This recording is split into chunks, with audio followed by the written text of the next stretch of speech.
Growing up, we were all taught a general idea of what was right and what was wrong. When it came to the idea of drugs and substances, when it came to cigarettes, it was a matter of a big no-no until, you were the age of 18, but now 21. You can do whatever you want. You can go and buy a pack if you wanted to. Same thing with alcohol. It was a big no-no, and then generally once we reached a certain age, 21, you could go ahead and buy a bottle if you wanted to. When it came to the idea of psychedelics, that was a huge stamp of disapproval from everyone in the world, not only the US and the media, but our parents as well. It was a matter of being evil if you consumed them. It was life or death. It was a huge no-no. Looking at an anonymous chart comparing most common death rate or most common deaths in comparison to psychedelics got 0.001% of deaths per year when consumed. Now these deaths aren't even related to overdosing or anything like that. It's just a matter of suicide when you take them in a place and don't take the proper precautions and aren't in a safe environment. No one really shed light on, the positive things that can come out of the use of psychedelics, nor even tried to. There are a multitude of different reasons why psychedelics should be legalized. One of the biggest and most important ones would be mental health. Another thing would be just generally allowing yourself to get a more open mind and, more perception about different things about life. There have been multiple studies to prove how helpful psychedelics can be for mental illnesses. For the most important for me, I wanted to mention how heavily it can help things like anxiety and depression. After Johns Hopkins University opened the Center of Psychedelics, quote, a new era of research in therapeutic to the mind, they concluded that with proper use of LSD and psilocybin mushrooms, you can come into the effects of healing within 1 to 2 doses, 1 to 2 times of trying them out. This leads me to talk about how it's not really addictive. There aren't any addictive substances that are known that are in acid nor psilocybin mushrooms, unless you can make the argument that, being the mass production that happens, you can see sometimes commonly different type of addictive substances mixed with them, but that would just lead me to my main point on how if we legalize them, it would allow research and allow proper and healthy, or safety approved distribution for those substances. Normal anxiety medication, like benzodiazepams, are all addictive. They all contain addictive substances and would lead you to becoming dependent on them if you tried them.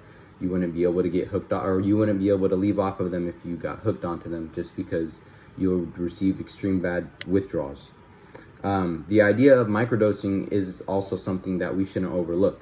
For people with anxiety who, have trouble with large amounts of consumption, microdosing can be something to do with psychedelics, and it can lead you to slowly being able to take a heavier dose to help you heal your mind.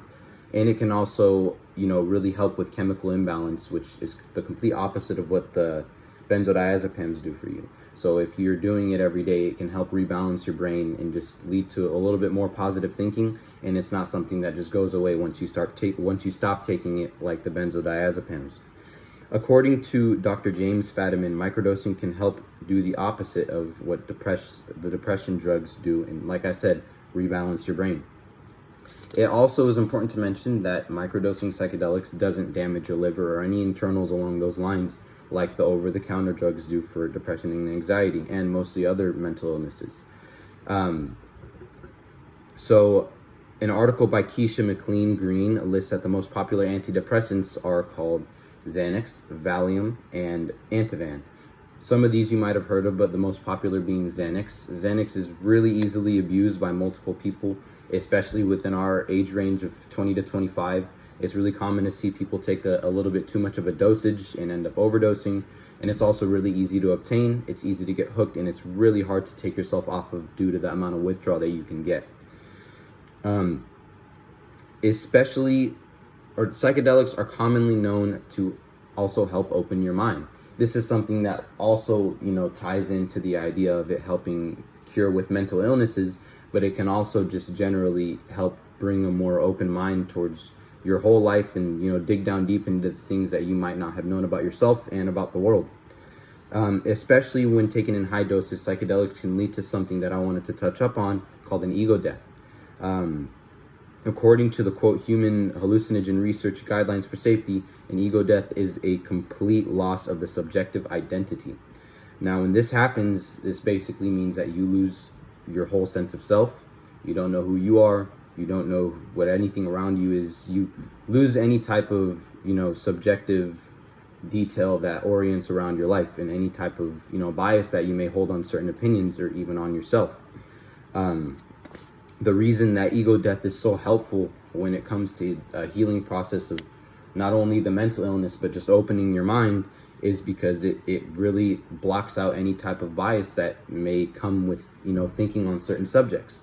Now, a lot of times it can really come into play when, we grow up just with all these issues or possible flaws within ourselves that just came from birth and just started happening to us, and it can allow us to see those things that we've always subconsciously known were there and never really, came to realize, just because, it's really difficult to realize the flaws within yourself. They say this first step of grief is coming to realization. And when it comes to flaws or, things that just aren't perfect about yourself, it isn't really easy to see that from, your own perspective, just because you hold your own bias. And being able to have an ego death will allow you to look at all the different things from every different perspective, look at things directly, like the way that they're supposed to be, objectively. It can really just brush your pride to the side, which is something that is really difficult for most people, and it can overall lead to being able to hold an open mind. A study released January 2008 that found 3.1 million people in the US from ages 12 to 25 said that they had used LSD. So over time, it's slowly becoming a more available and even legal in some states substance to use, with no death rate or death toll rising as we continue to use it. You can make an argument that the minimal deaths associated with psychedelics, that happen, but most of which, like I said, happen only when it's, laced with different things. And this is such a small statistic that it's almost irrelevant, because if we started doing research and, creating, approved substances to take that don't contain anything bad at its purest form, it wouldn't lead to any type of overdoses, as it barely does now. Canada even now has legal LSD that you can consume. In different states around the world are starting to legalize psilocybin mushrooms. Steve Jobs claimed, quote, taking LSD was a profound experience, one of the most important things that I've ever done in my life. So even if we have things like, being that we have things like tobacco and alcohol legal to buy, and even antidepressants to be prescribed over the counter, why wouldn't we legalize the use of psychedelics to increase benefits? Why deny ourselves from the possible permanent healing and potential change for our lives?